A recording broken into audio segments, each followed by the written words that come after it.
चलिए एक और पॉकेट की बात करते हैं जो आज ही नहीं, इनफैक्ट पिछले एक हफ्ते से तेजी में है। और इनफैक्ट 7 हफ्तों की अगर आप बात करें तो मेटल शेयरों में धीरे धीरे करके अच्छी तेजी आ रही है।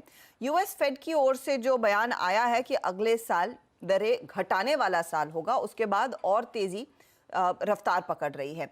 ऐसे में सवाल यही है कि क्या मेटल सेक्टर की साइकिल बदल रही है, और ये समझना ज़रूरी है कि 2024 का साल मेटल्स के लिए कैसा रहेगा। यही समझाने के लिए हमारे साथ हमारी कमोडिटीज एडिटर मनीषा गुप्ता है। मनीषा जी, क्या चल रहा है? बड़ी चमक है। जी हाँ, हमेशा सोने चांदी में नहीं, कभी कभी मेटल्स में भी ऐसी चमक देखने को मिल जाती है। बट एज ऑफ नाउ अगर आप इस साल के सिर्फ प्राइस मूवमेंट को देखें और हम फंडामेंटल्स की बात करेंगे तो इस साल में 2023 में अब तक कॉपर प्राइसेस में हमने 2% का इजाफा देखा है।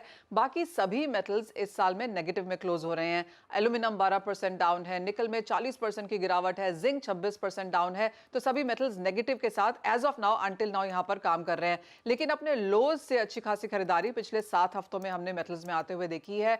काफी सारे रीजंस हैं, जैसे आपने कहा the latest trigger of course has been कि यूएस फेड अगले साल में 3 बार यहां पर रेट्स घटाएगा।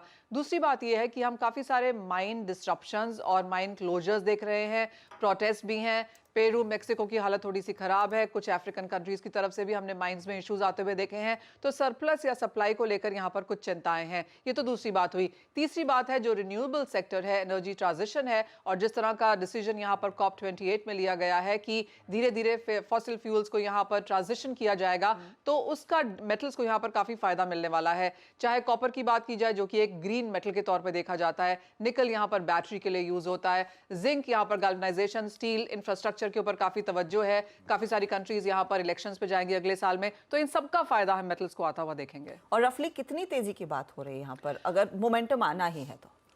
मैं काफी सारे लोगों की जो ग्लोबल एनालिस्ट हैं, जैसे चाहे वो गोल्डमैन सैक्स है, मॉर्गन स्टैनले है, जेपी मॉर्गन है, सबकी मेटल्स आउटलुक 2024 की रिपोर्ट आ चुकी है।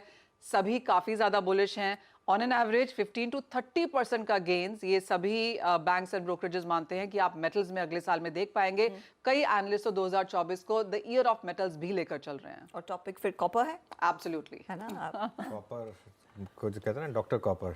वही तो है। बिल्कुल, और काफ़ी शानदार तेज़ी है मेटल्स में। खैर राजेश जी, आपको पिक करना हो अगर कोई मेटल स्टॉक, और आप कह सकते हैं कि अगर नहीं पिक करना कोई भी तो वो भी कह सकते हैं, लेकिन अगर पिक करना हो तो कौन सा होगा?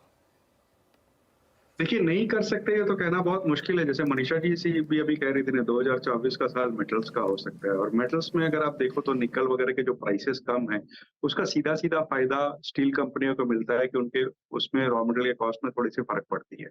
कुछ स्टॉक चुनना हो इस वक्त वैल्यूएशन के लिहाज से कहा जाए, सेल में ध्यान देना चाहिए, क्योंकि इस बार के जो दूसरी तिमाही के नतीजे आए थे उसमें अगर आप देखो तो 1305 करोड़ के आसपास की बॉटम लाइन दिखाई थी।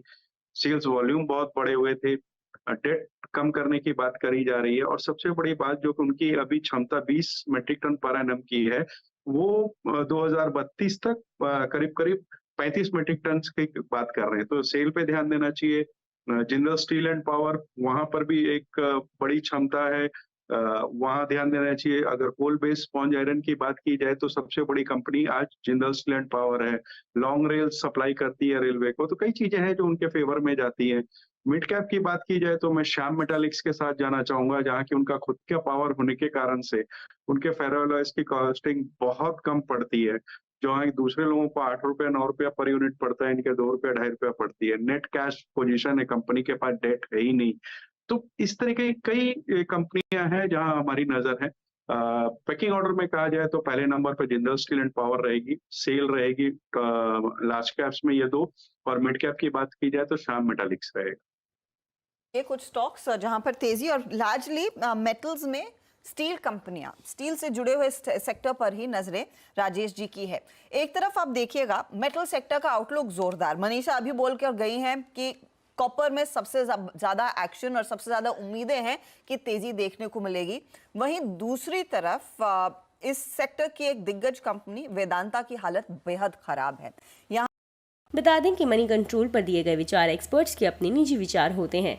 वेबसाइट या मैनेजमेंट इसके लिए उत्तरदायी नहीं है।